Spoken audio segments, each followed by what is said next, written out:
In this series on how I record, edit, and mix my personal audiobooks, and how you upload your audiobook to YouTube, like I did. In step number 4 out of 10, create a thumbnail or featured image for each audio track you plan on generating a video for. Now, what is a thumbnail?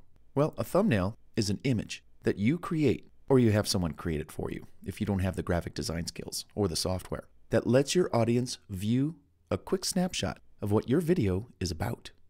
For example, these here are my audiobook thumbnails that I created. Specifically, these thumbnails tell you what audiobook you're listening to, and what's more, what track you're on, what chapter or part of the audiobook are you listening to. And with the graphics I use and the images and the stock photography, and with those images, they really create a really beautiful audiobook thumbnail. At least I think so.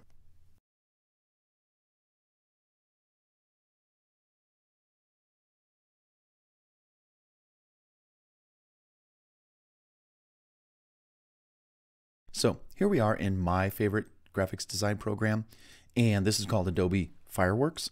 I've been using it for like 20 years, like forever. It's such a great program. If you want to use Adobe Photoshop or Affinity Designer or Canva online, hey, go for it. I got a friend, she uses Canva, and I got another one, he uses Photoshop. It's quite all right. Use what's familiar to you. And if you don't know how to design these thumbnails, or you don't know the software, or you don't have it, don't worry. I got a tip for you at the end of this little segment here. But real quick, here's what goes into designing the thumbnails for my audiobooks specifically for. I've got a nice title here that says, oh, this is an audiobook track. Okay, just a little text action right here. I've got my title of the book here, where are you and where art thou? Okay. And then I've got the book right here. I've got, hey, what book are we listening to? And I got some headphones so you can kind of tell, yeah, listening to the audiobook on your phone. Cool. What part are we on? What chapter? What is the name of this chapter or this part or this section? Subtitles, etc. Then I've got some nice background images, stock photography that I brought in, and I think it looks really awesome. I tell you, just so cool. I like to really put in the extra effort to design my audiobook thumbnails to look really cool. Here's one right here. This is kind of simple. Here's the book, Speaker Success, Tips and Tactics. I've got some vector images of some people speaking and an audience listening because it kind of goes with the theme. It's about speaking. Here's the section that you're on, tips 1 through 16, and I got a website down here. Pretty cool. Here's one right here. Again, audiobook track, part 1, romantic beginnings. Where are you? What is this audiobook track about? Candlelit dinner. For 2, at his house, 1 plate, 1 fork. Fantasyboyfriend.com. Got the website there. Got an image of the book with the headphones again. There's a common theme with my audiobook track thumbnails. And I've had some people actually just copy these. They've said, Bart, I really like that. I'm going to do that for my audiobook track video thumbnails. So go ahead and use them. Because if you need help designing your thumbnails for your audiobook tracks, it's okay. Just go to Fiverr.com, for example, and look up YouTube thumbnail creation services. And look, you got people who will design 2 thumbnails for $5.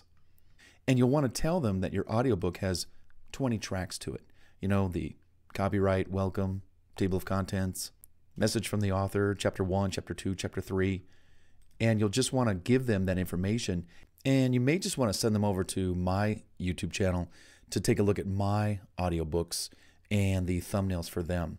And just have them look through a few, and maybe something will jump out and go, oh, I like that. Oh, I can do that. Oh, and the people on Fiverr, they're great. They can really design some pretty far out thumbnails. They're not kidding. But just keep in mind that audiobook thumbnails are different from regular video thumbnails that are kind of wild and crazy and show action and yes, come click on me. No, the audiobook tracks are a little more simple because basically people are just listening, and once they know where they are, they really just need to be told, where are they? Are they on part 1, part 2, part 3, part 4, part 5, etc.? Okay. Now, when I'm done creating my thumbnail inside my graphics design program. I will then export it as a JPEG. Because just so you know, when I create these thumbnails, they're actually pretty large in size. You know, these are PNG files. They're pretty large in size.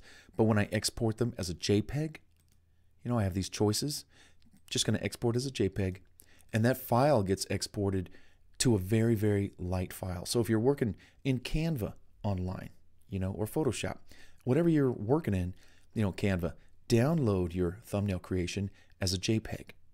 And for Photoshop, export as a JPEG, etc. And that's it. That's how I create my thumbnails. And I do this for every audiobook track. So for example, here is every audiobook track related to this book. And this book has about, I think about 39 tracks. So each audio track had its own thumbnail. You know, you'd have a part 1, you'd have a part 2, a part 3, a 3.2, a 3.3, whatever it is, you'll do that. So that's how I create my YouTube thumbnails for each audiobook track, and you'll need to do the same. Okay. Now, here's a great question. Why do you need to create your audiobook thumbnails before you generate videos for your audiobook tracks? Well, here's why. So inside my graphics design program, and I learned this from experience, whatever I do regarding a lot of things, I like to do it in sort of a mass production style method. So if I'm going to record my book, I'm just going to sit there and I'm going to record every section, every chapter, 1, 2, 3, 4, 5, 6, to the end, summary and conclusion. And then that is done. I've got all the audio tracks done. When it comes to creating the videos that I'm going to upload to YouTube for this audiobook, and I have to go create a thumbnail, I'm going to go create all the thumbnails. And I'm going to do them pretty fast. I might spend an hour just creating, you know, the introduction. And then I'll save this as, so I can just use this as a template. And then I'll go into the next one, which is part 1, business mistakes. And I'll go ahead and save it in here. And then, of course, I'm going to edit the text and change it to reflect what section is this, what part is this, what chapter. And I'll go ahead and do that. And then I'll save this. This is the creation file that I'm creating the audiobook track in. You know, everything here is text blocks, and everything can be moved around because it's all just text blocks. But then when I'm done, remember I told you, I would file and export this creation into a JPEG. And the JPEG is what I would use to upload to YouTube. And I would just do that. I would create all the thumbnails for every section of the book. Introduction, part 1, part 2, part 3, 4, 5, 6, 7, 8, 9, 10. And once I was done with these, and I saved them inside their respective folders. Part 2, part 3, part 4. And again, the reason why you see 2 is the PNG is my original creation file, where I can edit the text, I can replace an image, I can add an image, and then when I'm done, I export into a JPEG. Because this JPEG is a lot smaller. In fact, look at this. Size, 2.85 megabytes. YouTube has an upload limit of 2 megabytes. 2 megabytes. That's as large as your file can be when you upload your thumbnail. Well, this creation file, the PNG, is already too large. I can't upload it. And I got that message before. You cannot upload this thumbnail because it's too big. Oh, yeah, okay. So I had to go back. I had to export this PNG into a JPEG. And look at this. 125 kilobytes compared to 2.85 megabytes. So create your thumbnail, and then when you're done, export it as a JPEG, make it really small so you can upload it to YouTube. But I did that for every thumbnail. I'd create it, and then I would export it to a JPEG. I would go to the next one, create it, save it as a JPEG. Go to the last one, finally, part 10. Customize it, and then export it to a JPEG. And I was done. And I did all of that before I would work on all the videos, even one by one by one by one. I wouldn't create the thumbnail just for a specific video, do the video, and then go back and make another thumbnail for the next video.